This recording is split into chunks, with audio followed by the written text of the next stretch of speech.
Can you have a healthy relationship without grace? Can you have it?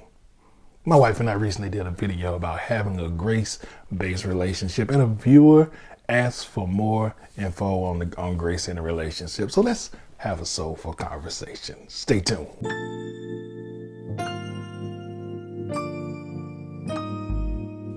Hey family, I'm Frank Battle, and this is Soulful Conversations with Frank and Sheila, your safe place for conversations about relationships. If you are new here, welcome to the channel.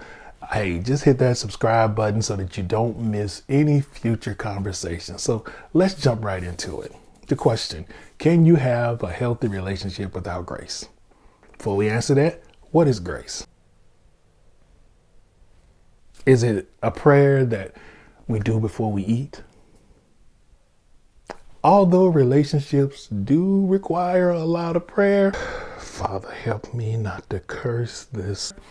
That's not the grace that I'm talking about. The grace that I'm referring to, the grace that we want to talk about today, is the grace that is defined as an act or instance of kindness and courtesy.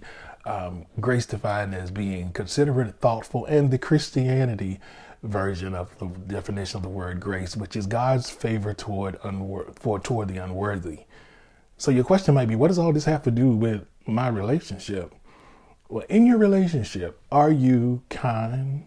Are you showing kindness? Are you courteous? Are you patient? Are you being considerate? I'll wait for your answer. This is grace in a relationship. Now, I want to give a perspective here. Grace includes all the things that I mentioned. However, grace does not mean being run over or just letting your significant other, partner, whatever, do whatever, run crazy, have foolishness, and just accept it, or being abused, anything. There is a line. Family, I'm talking about an honest human interaction where intentions are not to intentionally hurt or harm someone. So grace in a relationship, grace is recognizing that neither of us are perfect and never will be. When there's grace in the relationship, we choose to focus on what makes the relationship work, what's good, rather than harping on what's wrong. And grace accepts that the other person will make mistakes and that we can forgive them. How many times have you experienced your partner saying something that you felt they shouldn't have said?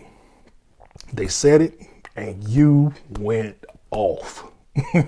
There are times in a relationship when things are said and they aren't meant. You know, instead of in that moment of trying to not say things and not make it complicated, we go in and we don't practice grace. So how does that come into play? Let's take a scenario. Something is said in a conversation, you don't like it, your face shows you don't like it, your partner instantly says, babe, I didn't mean it like that, I didn't mean it like that.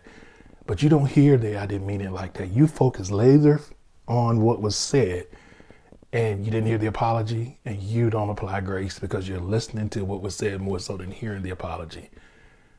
So you hold that against your partner, and you don't give room for grace.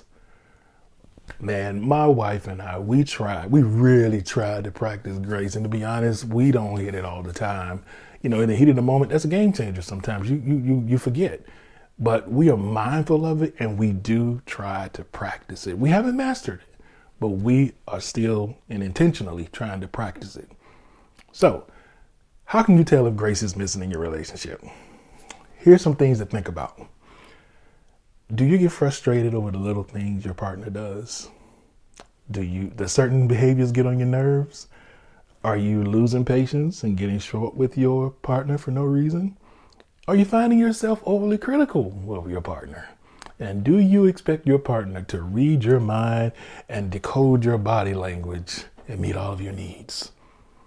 My friends, if you answer yes to any of those questions, grace is needed. When we practice grace, we must take a minute to slow down and think about our actions. Be active listeners, slow to speak, and slow to become angry. Relationships thrive when there's a constant overflow of grace, and we all need grace. And I hope this conversation about grace in a relationship has been helpful to you. I'd love to hear your comments. You can write your comments below. And don't forget to check out the other video that we did about grace-based relationships. Grace and peace to each of you, family. We love you here at Soulful Conversations with Frank and Sheila, and we look forward to seeing you in the next video. Peace.